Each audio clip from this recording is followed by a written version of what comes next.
I really like making YouTube videos. I really enjoy the process of creating something and documenting it for others to see. But the one thing I hate is editing. The editing process just takes so long. And I think the issue is, for me, I know and I have an idea of what I want the video to look like, but when I start editing, I just realize this is gonna take me so long to finish. And there's so many different variables involved when you're editing. You gotta pick the right editing software. You've got Premiere Pro, you've got DaVinci, you've got CapCut, you've got flipping Final Cut, you've got Windows Movie Maker. And each one of them comes with its own set of different features that you have to learn. I don't wanna learn these features. I don't even require any crazy editing. I need some overlays here and there. I need to remove some silent bits. I need to maybe add some text, maybe some zoom ins, just basic stuff. But when I'm using these editing softwares, my God, my laptop cannot handle it. And I've got a MacBook Pro with 32 gigs of RAM. The issue though, it's Intel i5, so it's really struggling. I really need an M-chip laptop here. Another issue with editing software is money. You have to pay for them. Back in the day, I used to pirate them, but now it's just a lot harder.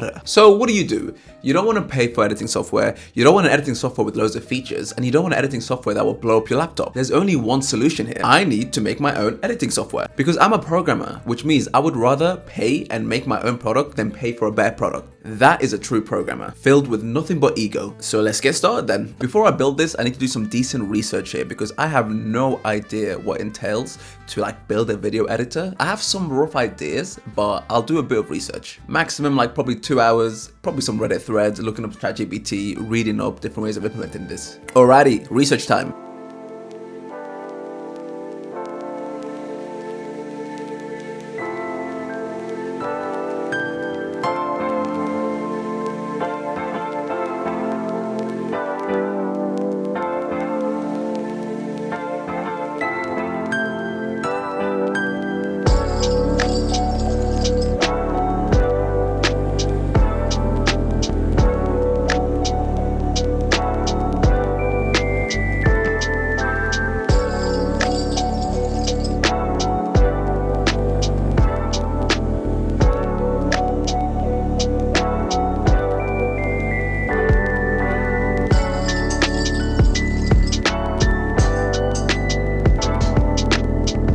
Now I think I've got a good idea how I want to make this. So what I'm thinking is I'm going to go for a Next front end, easy development, and for the backend I'm going to go with Node and TypeScript. And I've decided to use Nest.js. Why am I using Nest.js? No reason. I just wanted to. I like it. It reminds me of Laravel, but the JavaScript version or TypeScript version. Now a lot of the work is going to be done in the backend, obviously, and it's going to involve different packages. The first one being the FFmpeg package. Now what's FFmpeg? Essentially it's a very strong command line tool. It's used to manipulate audio, video files. You can even do encoding. It's really good. And it's used by a lot of very big software companies like VLC, we've got OBS as well. So it's quite a big deal. So this NPM package is basically the Node version of it. It kind of compacts it. And I'm assuming it's running the command line in the background for it. Another package we're going to use is the Whisper API package by OpenAPI.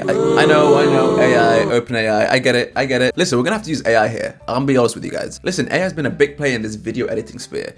Big softwares like Premiere Pro, CapCut, they use AI under the hood a lot for captions, and they're mainly using Whisper for it. Because of the new wave of AI, we're able to now take large text files from transcripts from audio files, and we can pass them to the LLM, and it can format them to nice captions, which is why now you're able to generate captions in a lot of apps super easy. AI. So this is my plan for the flow and how I want the software to work. From the front end, you can upload a file. Now for the file upload, it'll literally just be a file explorer, and you click on the video that you want, and we'll store the file path to the video. We send the video path all the way to the backend. We grab the video path, we pass it to FFmpeg package. From there, we can do whatever we want. We can cut certain parts out. We can even remove all silent parts. So that's the FFmpeg service. That will handle all the cutting and everything like that. Now we can use the Whisper API to add prompts, for example. So let's say I upload a video to the front end and I put a chat saying, hey, half this video and only keep these parts. We'll send that to the backend. It'll get picked up by FFmpeg, which will cut up the videos, and we'll take this transcript of the video, pass it to Whisper. It'll analyze it and it'll return to us the parts that we want to keep. We'll pass those parts to the FFmpeg library and it will know which ones to cut and which ones to keep. It'll concatenate them and send them back to the front end. By sending them back, I mean it will export the video to your drive and it will send you the path to that file to your front end for you to view it. I'm basically trying to avoid any video uploads to the cloud because we're talking big files here. So I don't want to be storing a 7GB video all the way in AWS S3. I don't care to do that. So that's kind of the flow that I'm thinking of going. Granted, I have no idea how this is going to go. I'm literally just going to turn around and just get developing and just pray it works. So let's get started.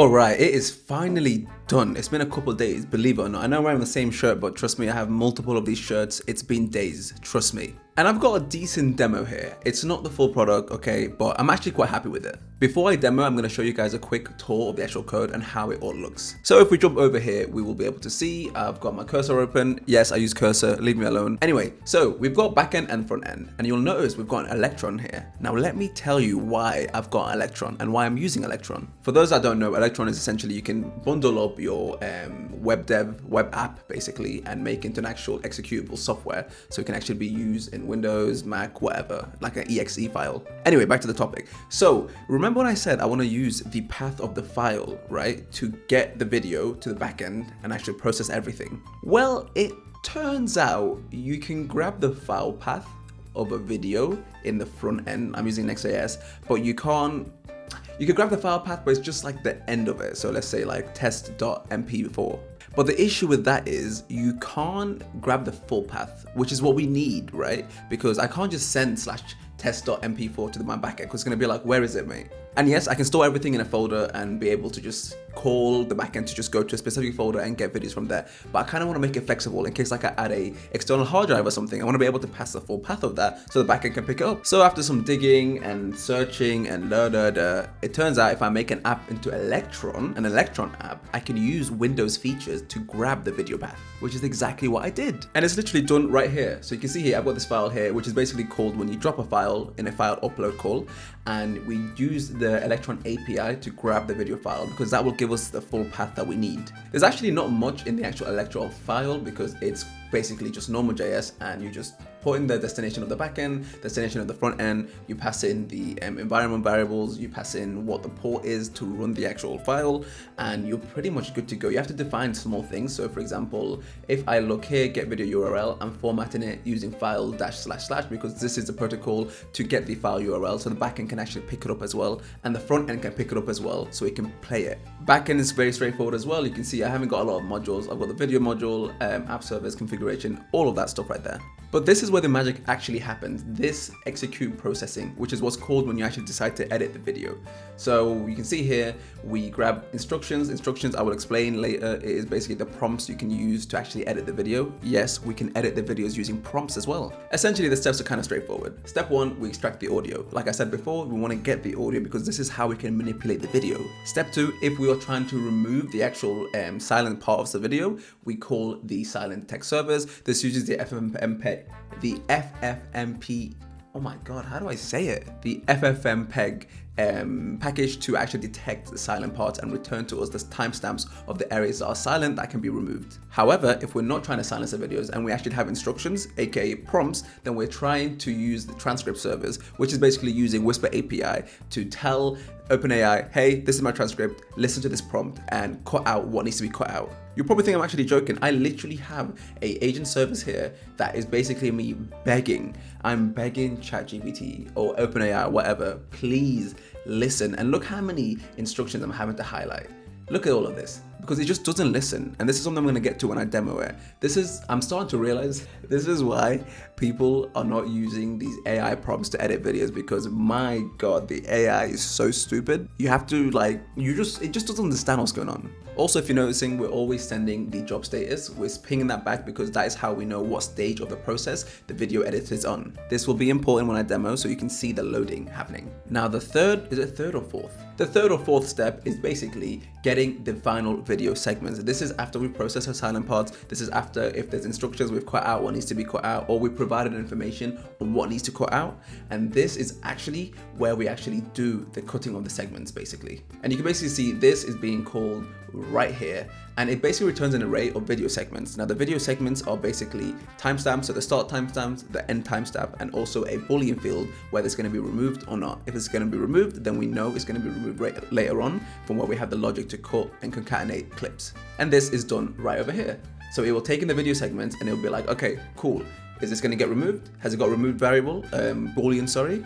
Okay, remove it. Has it got a keep variable? Okay, keep it. And it just goes through that, and then it just basically stitches them all together, concatenating them, and returns the outputted video, which is seen in this path here. And the final result is just us passing in all the variables. We just pass in the output path, and then we use the output path to preview the outputted video on the front end. Okay, that is enough teasing now. Let's get to the demo. Let's check it out. Boom! This is what it looks like right now. You can see here it's called PaVinci. Why is it called PaVinci? Because I put Premiere Pro, CapCut, and DaVinci into a random name generator and it came out with PaVinci, basically.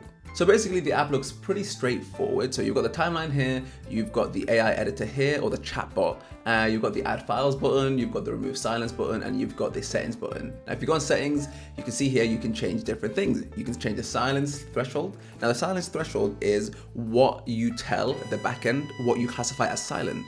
So if it's particular decibel, let's say -10, you classify as silent. So if any part of the video it gets to -10, cut that out, especially if you're trying to remove the silence. Now I've made it editable because you need to keep in mind there's different scenarios where silence could be different decibels. For example, I could be in a quiet room right now and I could be quiet like this, just like that, and it'll take -20 will probably be enough to count as silence. However, if I've got background noise, let's say I'm in a crowd or whatever and I'm talking and then I pause and this crowd, everyone's yapping, I want that to be detected as silence as well. So if that was the case, then I would probably increase a bit more. So let's say I would probably put this to -11, let's say, and that's how I can probably change it around depending on the video. The second adjustable parameter is the silent duration. This is basically what we want to see, what period of silence do we want to class as getting cut out basically. If I'm quiet for like a half a second just to breathe, we probably don't want to cut it out. But if I'm silent for like a good 10 seconds, get it out of here. Padding is basically what it says padding. This is just basically so the cuts aren't too rough. So you want to cut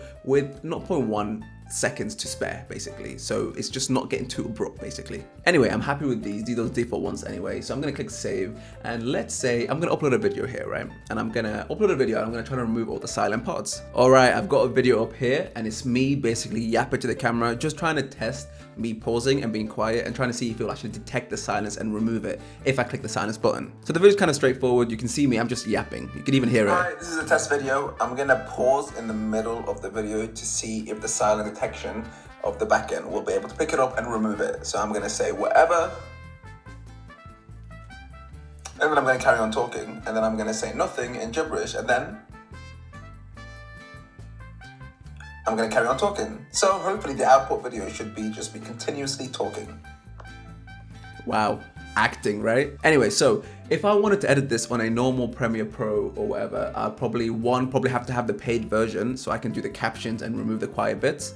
But now that I've got this, I can just click one button and it'll start the process. And you can see here, it's extracting the audio, it's apply and edit. So what it's done here, it's literally skipped the part with instructions because you saw I didn't put any instructions, and it's just getting to the stage where it's detected the silences and it's cutting, and it's trying just to stick together the bits while I'm talking. So you'll see what that looks like now. Also, you can see in the logs what's happening here. So you can see cutting videos into 3 segments. It'll even tell me maybe, yeah, you can see here, it's got the segments that it's gonna keep, remove, and at the end, it's cleaned up the workspace, it's deleted the temporary files, and it's got us the final solution. And we can see now it's all done. So you can see here it's 16 seconds. The show output toggle has been switched on, meaning there's an output file here. If I click on it, we'll get the original, and the cool thing I added, oh dude, I'm so proud of this. I've added a red area showing what's being cut off basically. So you can see here, this has been cut off, this has been cut off, and this has been cut off. And you can tell it's worked because you can see the original is 24 seconds long. But if I switch to the outputted version, it's 16 seconds long. So let's check out what it looks like. All right, let me press play. Alright, this is a test video. I'm gonna pause in the middle of the video to see if the silent detection of the backend will be able to pick it up and remove it. So I'm gonna say whatever, and then I'm gonna carry on talking, and then I'm gonna say nothing in gibberish, and then I'm gonna carry on talking. So hopefully the output video should just be continuously talking. Dude, come on.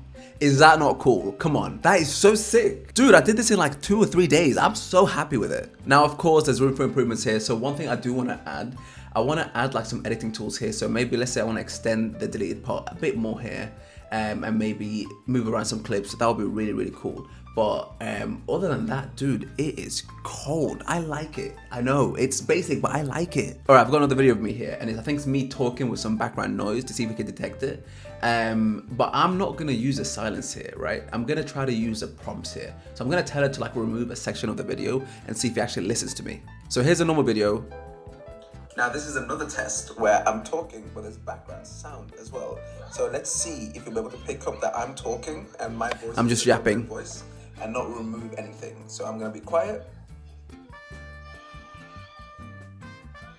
and I'm gonna carry on talking. Yes, I've got South Park in the background, so hopefully it's cut out.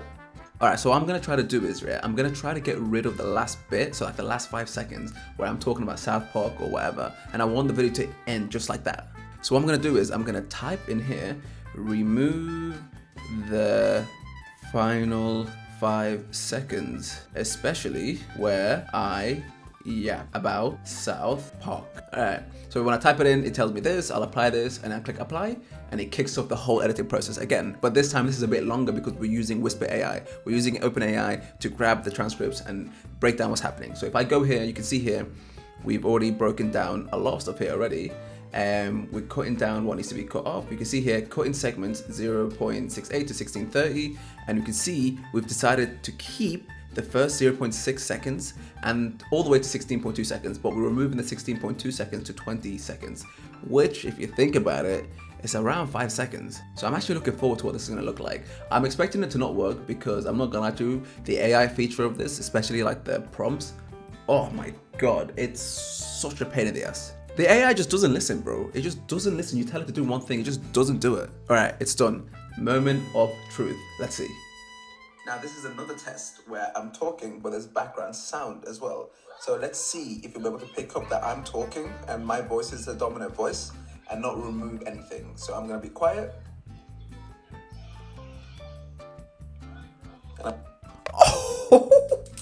Let's go. Yo, we actually did it. Holy shit, I can't believe that. Yeah, look, you see, it's cut out the last bit here. So in the original, if I click play, now, wait, let me scroll forward. If I go here, so it's I'm gonna carry on talking. Yes, I've got South Park in the background, so hopefully it's cut out. It's cut it out. Yo, this is this is so cold. This looks silly. Hear me out. It looks silly. It looks dumb, but I really like it. This is cold, man. I made a video editor. What? Now, I've noticed some small things I need to fix here. So one, obviously the cutting ability, like I mentioned, is kind of buggy when I switch between the preview, between the output and the input. Also, I've noticed that it takes a long time for files to be processed. Now, this video that I put is like 400 megabytes. And this video I'm recording right now is probably like 6 gigabytes. So I have a feeling this is not gonna process it. And that is not good. However, I've learned a valuable lesson. I now know how to make a video editor the right way. Because if I could do this the right way, I would not use Next.js for the front end and Node for the back end. I would definitely go for like more hardcore languages. I would go for stronger frameworks, probably something to do with C, maybe some Python as well, making sure nothing breaks. Also, I would probably upload it to the cloud, now that I think about it. But other than that, it's not bad for a video editor if you only want to get rid of silent parts. So, I mean, I think I did quite good here. I'll give myself a solid 9 out of 10 for optimism and confidence. I'll give myself probably 7 out of 10 for execution, and I'll give myself a solid 8 out of 10 for overall happiness with the result. But yeah, this is a video editor. I hope you guys like this. If anyone wants to get the code for this, please let me know and I will consider giving it. Okay, because I don't know if I'm gonna make this into a multi-billion-dollar industry. You never know. But yeah, thank you for watching. Peace. Bye.